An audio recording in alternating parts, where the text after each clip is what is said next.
L'émission Le Vestiaire est une présentation de Hyundai Jean Thibault et de Microbrasserie Charlevoix. Dernière émission du Vestiaire aujourd'hui, mais aucune mélancolie. On va parler du défi des 5 sommets avec Louis-Philippe Dufourchang. Club de golf de Baie-Saint-Paul avec Antoine Néron. Et on parle des grandes ligues. On va parler de hockey, mais ça fit avec le golf. C'est ça, c'est du logique. Canadien et Alouettes de Montréal. bon vestiaire.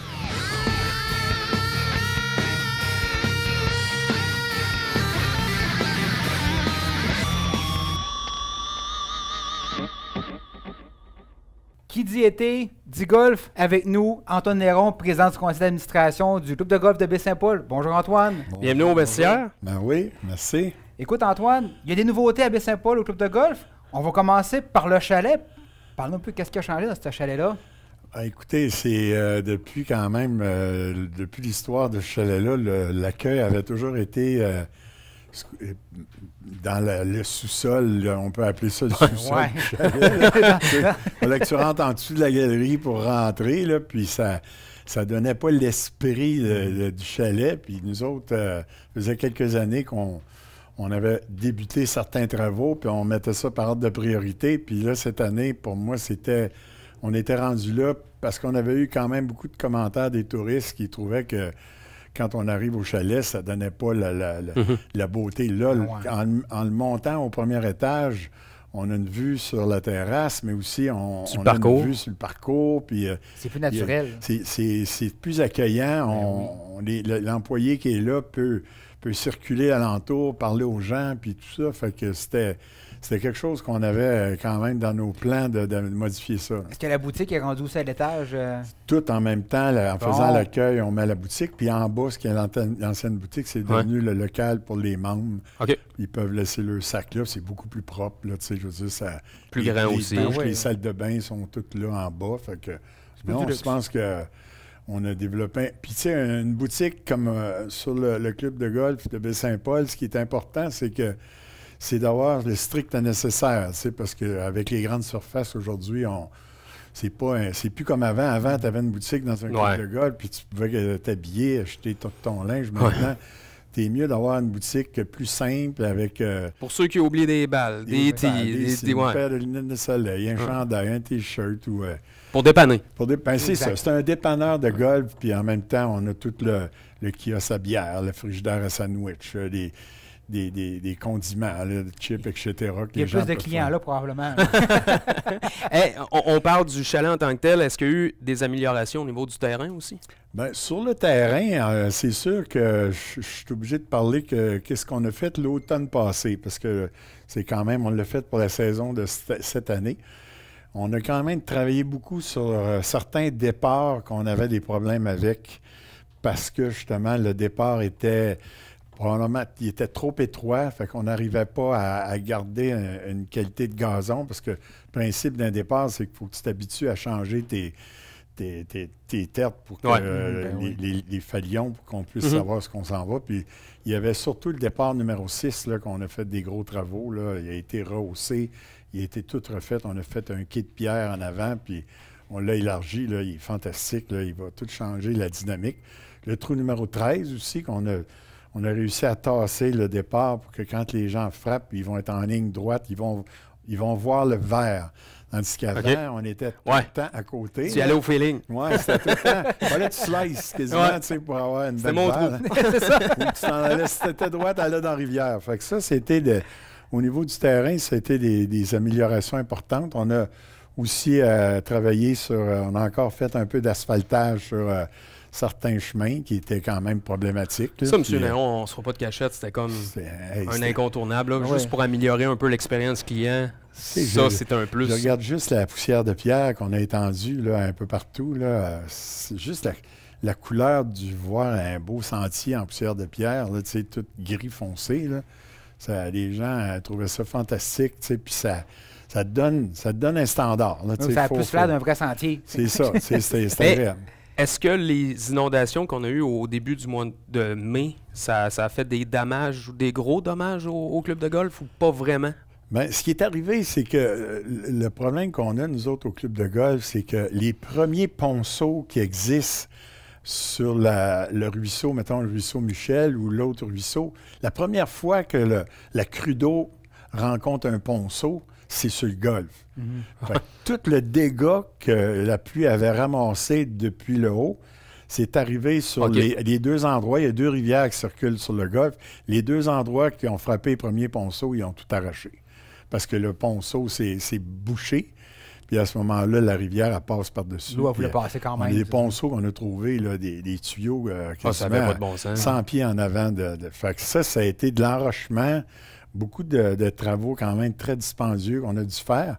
Puis ce qui était le fun, c'est que on avait prévu d'ouvrir le 12, c'est arrivé le 1er, puis le 12, on a ouvert comme prévu. Donc, on a eu quand même... les travaux se sont faits vraiment là, d'une façon exceptionnelle par les entreprises Jacques Dufour, puis on était bien fiers de voir la façon qu'ils l'ont réparé, puis tous les gens qui jouent, qui voient justement l'ampleur des travaux, puisque l'enrochement, c'était assez impressionnant de voir ça, là, qu'ils ont fait. Là. Bien, félicitations à vous autres. Oui, franchement, mais tout ça, comme j'ai souvent dit, tout ça grâce à l'équipe d'actionnaires qui est là pour tout le temps pour nous supporter, puis de faire en sorte que quand il arrive quelque chose comme ça, bien, financièrement, il faut qu'on soit là pour supporter le terrain. Le golf de Baie-Saint-Paul a toujours été une fierté, je pense, pour tous les résidents ici, que ce soit quand c'était municipal aussi. Il y en a beaucoup qui ont eu peur de le perdre, mais est-ce qu'on peut dire que là, maintenant, on est vraiment en voiture avec ce conseil d'administration-là? On peut voir à long terme, pas juste, j'ai un terme en anglais, patcher de temps en temps. Là, on peut avoir des plan de développement, l'avenir est assuré. Ben, moi, je sens quand je fais les conseils d'administration, puis quand on fait nos assemblées générales, je sens que les actionnaires ils ont l'air à vouloir, même, il y a des plans d'avenir déjà sur la table là, sur nouveaux chalets avec peut-être des unités d'hébergement, puis tout ça. Fait qu'on est quand même...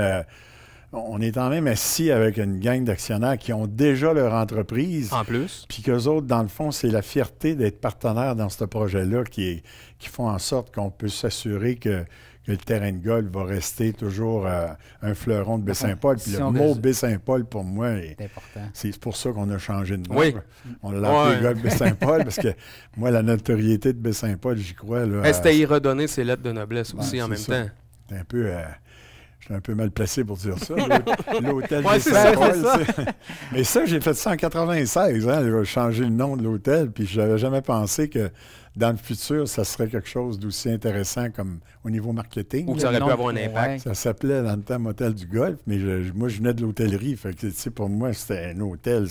Ça porte le nom d'une ville, comme j'étais au château Mont-Saint-Anne. Le nom Baie-Saint-Paul est rendu très fort aussi. Aussi. J'aime m'associer avec le nom Baie-Saint-Paul parce que la notoriété est là. Hein. Comment va, excuse-moi Mathieu, comment va la santé du golf, des golfeurs? Parce que pendant un bout de temps, on disait que les golfeurs étaient de moins en moins nombreux sur les parcours.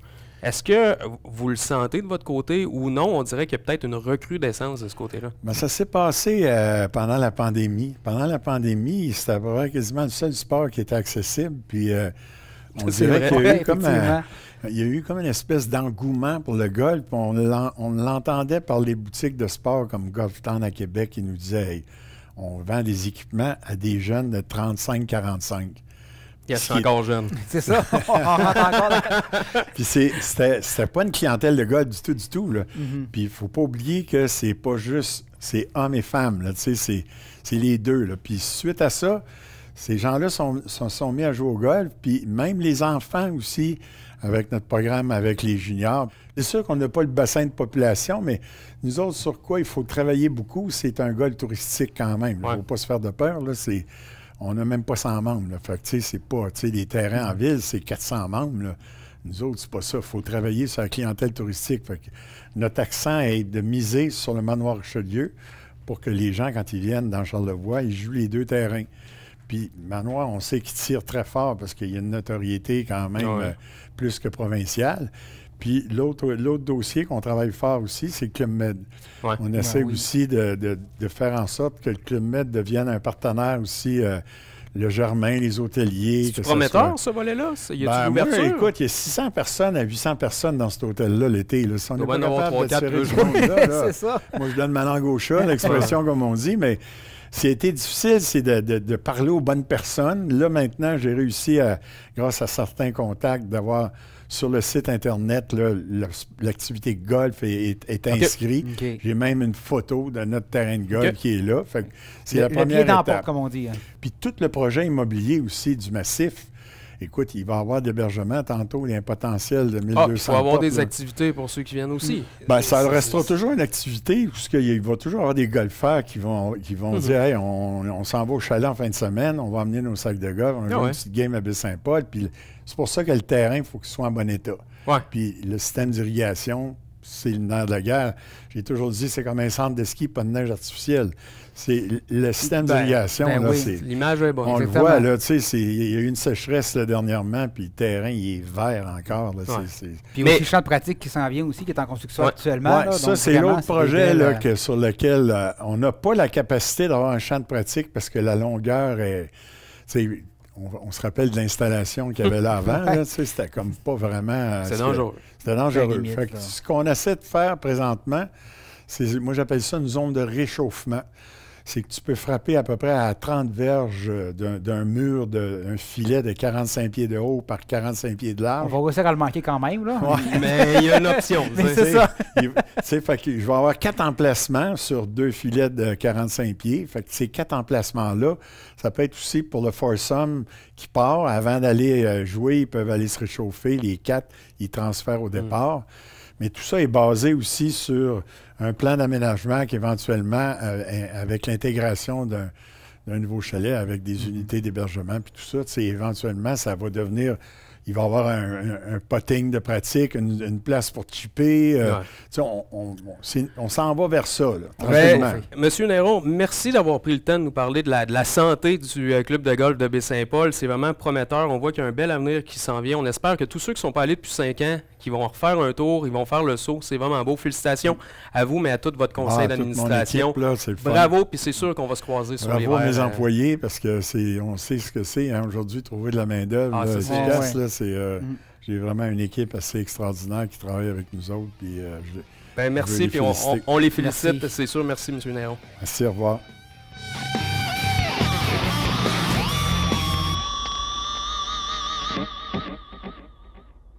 Alors, on parle au cofondateur du défi des 5 sommets. Vraiment quelque chose que je trouve sublime et extraordinaire comme événement. Puis ça tombe bien qu'on en parle aujourd'hui parce que ça débute, ce défi-là des 5 sommets. Louis-Philippe Dufour-Chang, bienvenue au vestiaire.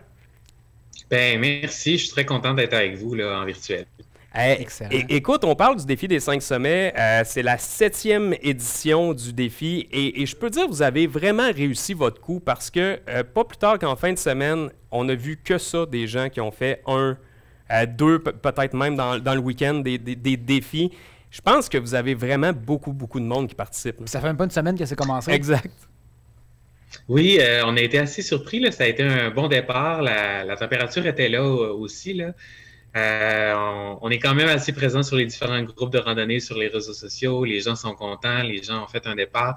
Oui, il y en a qui en ont fait déjà 2, 3. On a même 4 personnes qui ont déjà terminé les 5 sommets là, depuis vendredi. Ça, c'est juste pas de bon sens. Ils n'ont pas une grosse fête de semaine. Sur quoi vous vous basez pour choisir les 5 sommets là, pour les éditions? C'est sûr qu'il y a beaucoup de choses qu'on regarde. Premièrement, on veut que les gens les découvrent. Donc, on essaie de trouver souvent des sentiers qui sont peut-être un peu moins connus ou qui sont peut-être un peu différents. Puis c'est pour ça qu'on s'amuse aussi dans toute Charlevoix. Cette année, on a un sentier qui est dans le coin de Saint-Siméon, puis on a un autre qui est à Petite-Rivière, là, au Sentier des Quatre.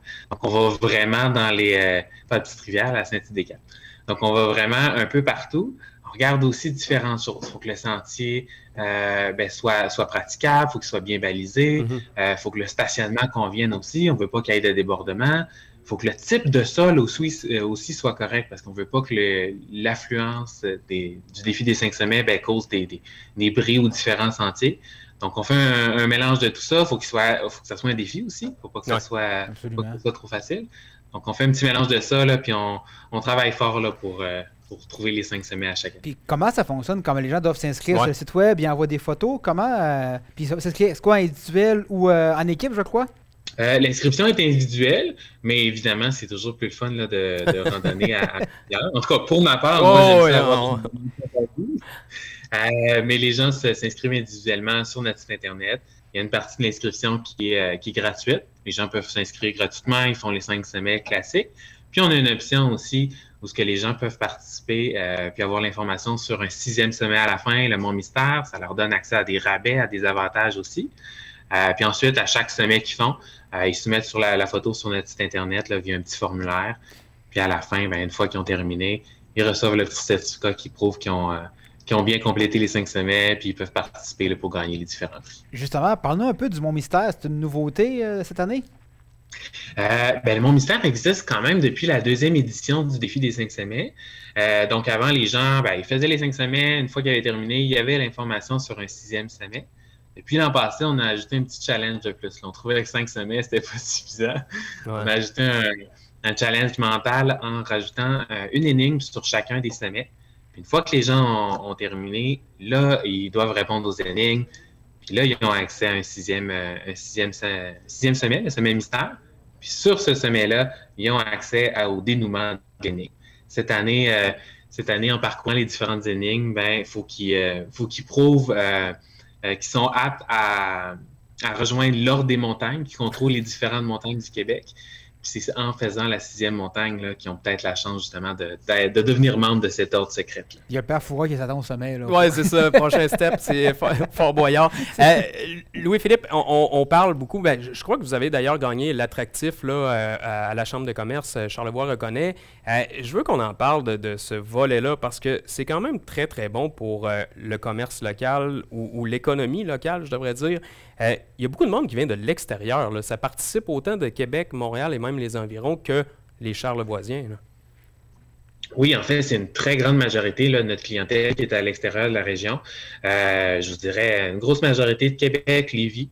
Puis oui, après ça, là, on divise le reste des gens de Montréal, Saguenay, puis un peu partout. Puis c'est ce qu'on a remarqué aussi au travers des différentes éditions. Les gens, oui, viennent faire les 5 sommets, mais dorment aussi dans les régions, consomment les produits locaux, on profite pour découvrir Charlevoix. Il y en a même qui nous ont écrit qui avaient déménagé dans la région après l'avoir découvert avec le défi. Ça fait tout le temps un petit baume au cœur, là, ça nous pousse à continuer. Puis il y a combien de personnes qui l'ont fait l'année passée, puis cette année, vous visez combien? L'année dernière, pendant la pandémie, on avait eu une énorme augmentation. Les gens découvraient Charlevoix. L'année passée, on est revenu à peu près à la normale. On était à un 4000 inscriptions. Puis sur les 4000, c'est à peu près 1000 personnes qui ont vraiment terminé les 5 sommets. Cette année, on a déjà notre 4000 inscriptions.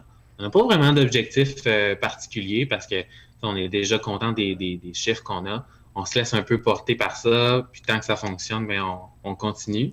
Mais on voit déjà que les gens sont prêts là, à découvrir. C'est impressionnant parce qu'on parle du 9 juin au 16 octobre. C'est plusieurs par jour qui font le sommet, donc c'est vraiment impressionnant cette quantité de gens-là. Est-ce que vous marchez juste par les médias sociaux pour faire la promotion de ça ou... Oui, on fonctionne pas mal seulement sur les médias sociaux. On est très actif sur Facebook, on est sur Instagram également. Puis on a la chance aussi d'avoir plusieurs médias qui nous relaient, qui font des articles, des personnes qui le découvrent justement puis qui en parlent. Donc oui, on est très, très, très majoritairement sur les réseaux sociaux. Et je voulais juste savoir, dans votre équipe Défi 5 sommets, vous êtes combien à faire tout ça? On est 2, une grosse équipe. Là. C'est énorme ce que vous faites. Là. Oui, mais on est une bonne équipe là, avec ma conjointe là, Chloé Saint-Pierre. On travaille fort là-dessus. On se sépare les différentes tâches. On essaie de répondre le plus rapidement possible aux gens. Mais c'est sûr aussi qu'on a les organismes gestionnaires de sentiers avec qui on fait affaire sont géniaux. On a vraiment une belle collaboration. Puis notre clientèle aussi, la clientèle de plein air là, est vraiment géniale. Là, on est chanceux dans la région. En terminant, est-ce que tu peux nous lister les 5 sommets qui sont à gravir cette année? Oui, cette année, on a le Mont du Dôme, qui est un nouveau de cette année. On a l'Yéti, qui fait partie du Sentier le Riverain, Parc national des Hautes-Gorges. On a les Palissades. On a le Cap Griban, par le Sentier des Caps. Puis on a le Mont Grand Fond à la Malbaie. Et le Mont Mystère. Et le Mont Mystère. Mais ça, là, on ne peut pas en dire plus. C'est ça, on garde le mystère. Hey, merci beaucoup, Louis-Philippe. On invite les gens à s'informer. Site web, votre page Facebook. Donc, Louis-Philippe, merci beaucoup. Bon été. Bonne continuation. Bon été, puis on vous invite à venir faire quelques montagnes. Ben, au moins une. Hein? Au moins un sommet. Ouais, c'est ça. Hey, merci, Louis-Philippe. Merci, bye-bye.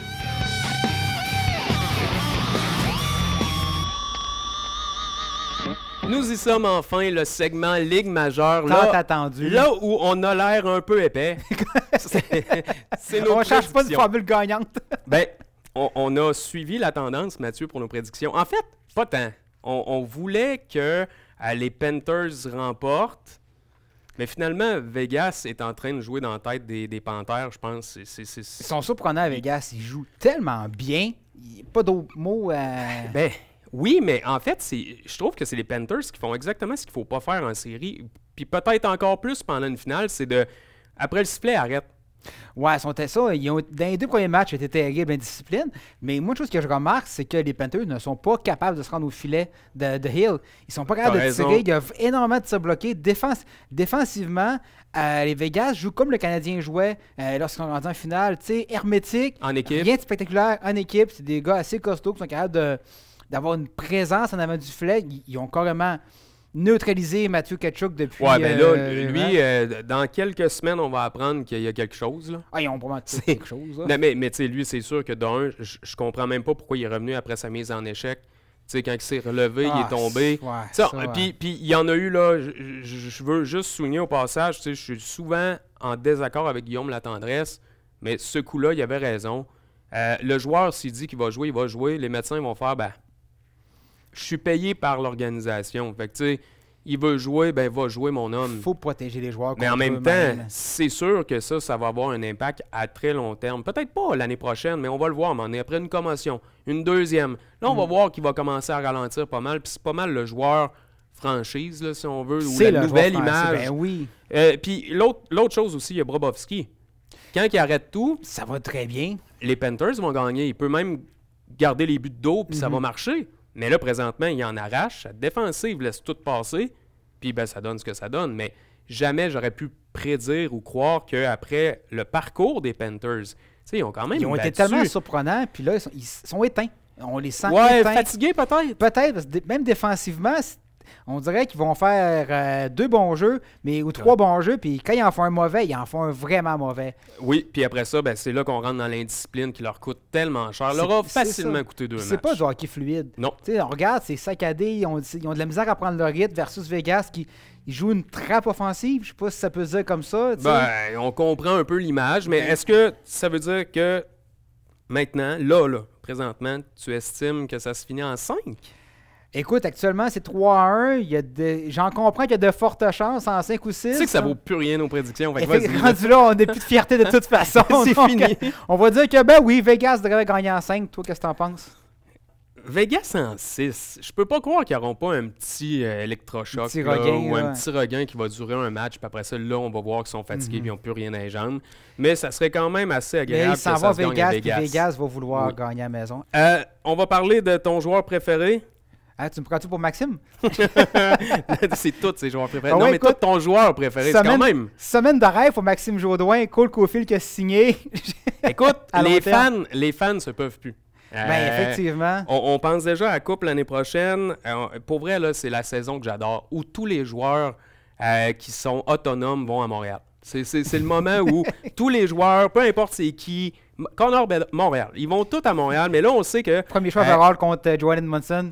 C'est pathétique, ça arrive tout le temps là. Rumeurs, ça roule. Mais Cole Caulfield, c'est plus une rumeur. Il y a un contrat. Qu'est-ce que tu penses, justement, de ce contrat-là? Moi, je pense qu'à long terme, c'est un bon contrat. Ça reste un risque, parce que c'est un joueur qui n'a même pas joué une saison complète encore. On a voulu économiser à long terme parce que lui, il aurait pu signer un contrat pont d'1 an ou 2. Dans 2 ans, demander un plus gros salaire, de faire 8, il pourrait en faire 10, 11 parce qu'il veut se marquer beaucoup de buts. Mais en même temps... Il a choisi la sécurité, je pense. Oui, puis non. Puis je suis d'accord, puis tu as raison, mais en même temps, c'est à double tranchant. Tu l'as dit, il n'a rien prouvé encore. Absolument, c'est un risque. Donc, si tu lui donnes un contrat qui est quand même moyen, puis il décline, t'es t'es pas pris avec. Ben non, puis il est encore jeune, donc c'est ça. Puis il s'est fait opérer à l'épaule. Et c'est quand même pas une petite opération non plus. Donc on va voir ce que ça va donner. J'imagine que les signes sont positifs, puis les Canadiens ont aussi annoncé ses couleurs en termes d'échelle salariale. Oui. Il gagne un petit peu moins que Nick Suzuki, donc c'est établi. Nick Suzuki sera le meilleur joueur, le joueur le mieux payé du Canadien probablement en attaque. Donc ils ont respecté la logique salariale là. Est-ce que ça veut dire qu'on n'ira jamais chercher un autre gros joueur qui vaut plus cher? Comme par exemple un Dubois à 9 millions? Est-ce que c'est ce que tu arrêtes de me dire par la hasard? transition est tellement bonne. Écoute, non, j'avais d'autres noms en tête que Dubois parce que je pense que c'est quasiment sûr qu'il va venir à Montréal. Je pense que tous les as sont alignés pour.